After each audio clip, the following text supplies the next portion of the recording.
a Canadian radio sanctuary podcast.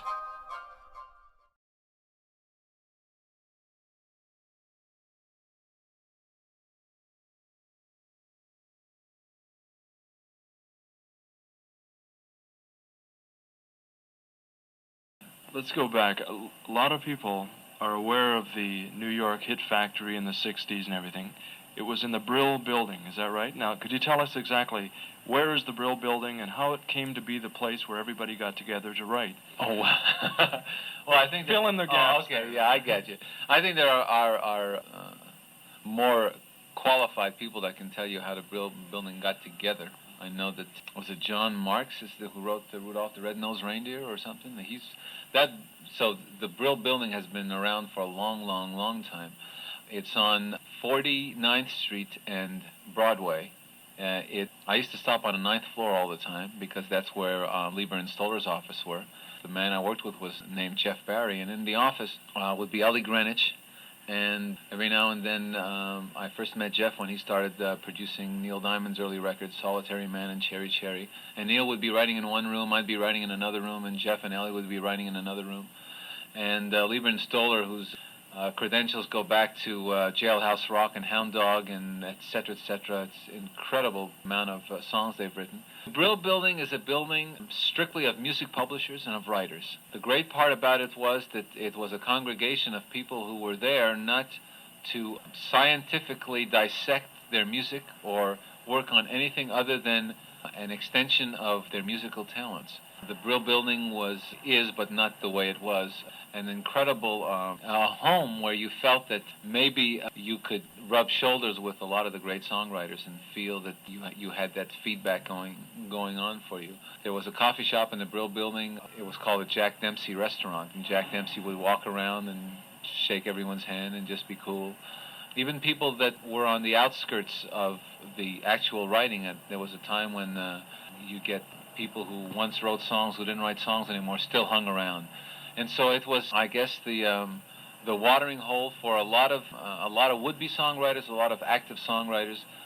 For my part, I came in towards the latter part of the Brill Building Tin Pan Alley situation. The history had me in awe for a while because it's you figure they don't allow you in there if you're not good. But I wasn't good when I started off. I got a little better as, I started to understand exactly what I was doing. I don't know if I've answered your question. What was the question? No.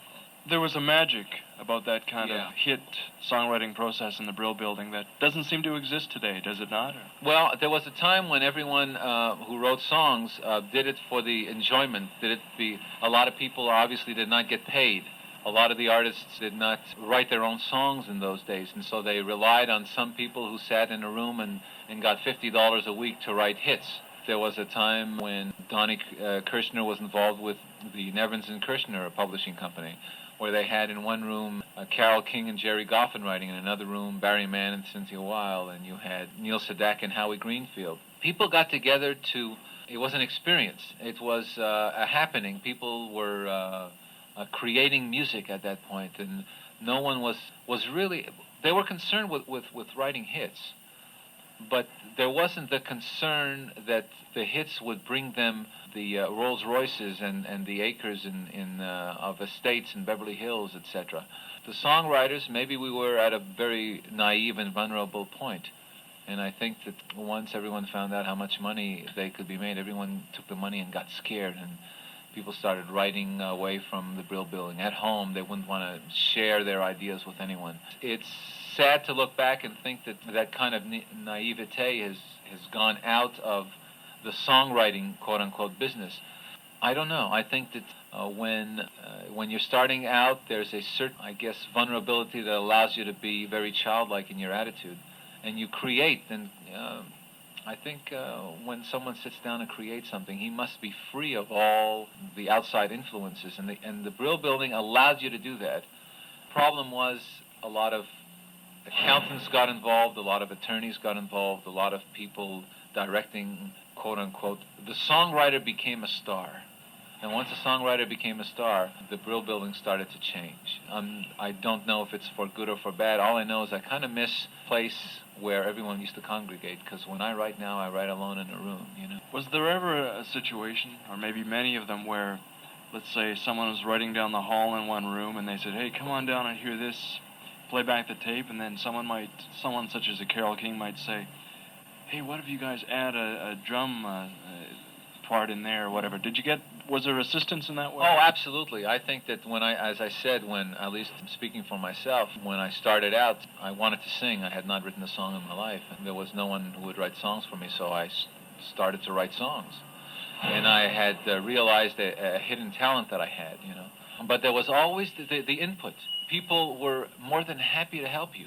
Now someone helps you with a line and they want 50% of the publishing, you know. There was a time when I would surmise that Barry Mann was in the studio doing something and he needed someone to come in and help him out.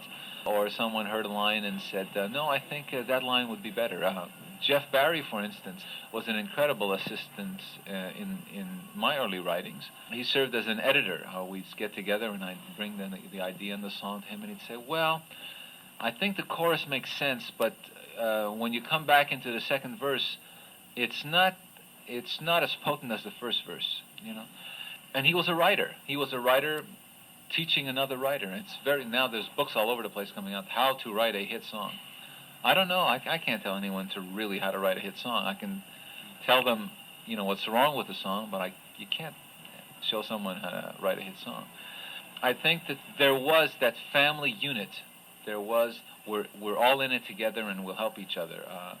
When you think of the early records after Presley, when you think of the Bob Cruz, when you think of the Jeff Barrys, when you think of Ellie Greenwich, and you think of the stable that Nevins and Kirshner had with the Sadakas and the Barry Manns. There were a lot of people, and it was a great little community. And people started to make a lot of money, and everyone wanted to sing their own songs and become a star. It changed a little, you know, because there isn't, and I don't think there ever was a place where artists would get together, like singers would get together and say, hey, man, when you sing that song, why don't you change the verse, you know, or the way you're phrasing that. There never was that, but there was that in the writer's lot is a very lonely one sometimes, because you can look at a piece of paper for a long time and get nothing, you know. And sometimes what you do get, someone thinks is a piece of nothing.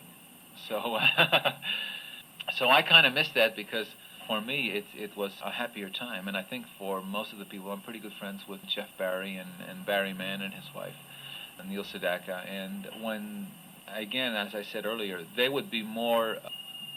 Well, they'd be in a better position to explain more the Brill Building, the Tin Pan Alley days, because they were there long before I got there. They experienced part of their growing up, and they're realizing a career potential there. While I came in towards the latter part of that and recorded songs, and I was lucky enough to have a hit and then go on the road. So it was a great place, and I kind of missed it. Aside from television performances, do you do much stage work at all anymore? Well, I hadn't. I kind of really dropped out. I did nothing. I didn't even sing in a bathroom anymore. You know, when I took a shower, I would, my mind would be blank. With the advent of the album and the reaction we're getting from the album, I've put together a nucleus of a group back in L.A., and hopefully we will realize a pattern in this city and throughout the area and Canada. And hopefully I can bring my group here in the next couple of, if not the next couple of months, you know. And so I'm really excited, because I don't intend to just be a recording artist or just a composer. I really, my life's ambition is to be an entertainer, and that's why I got into the business. And I intend on bringing my act here, and then we can sit down and talk about that, and then I'll be judged on my stage presence, you know. Do you have a lot of material already written for a second album? Yeah, I haven't written in the past, couple of 3 weeks, but I'm constantly writing. And when I went in to do the first album, I had about 20-something songs to choose from. I just keep on writing all the time. and I'll go for a period with what I call recharging my batteries, where I'm experiencing life so that I can write something, you know. So I've already got a couple of ideas since I've been in town about songs, so I've scratched down a couple of lines here and there. And I'm constantly writing and growing, and hopefully this album will help me to realize the fact that there will be a second album and a third album and a fourth album and ad infinitum, you know, till I'm 110 years old and I'm doing a George Burns, you know. Good. Well, best of luck to you in the future. Well, thank you for taking the time and the energy to do this. I know that it's difficult getting away from your hard day's work, but I appreciate it. Thank you.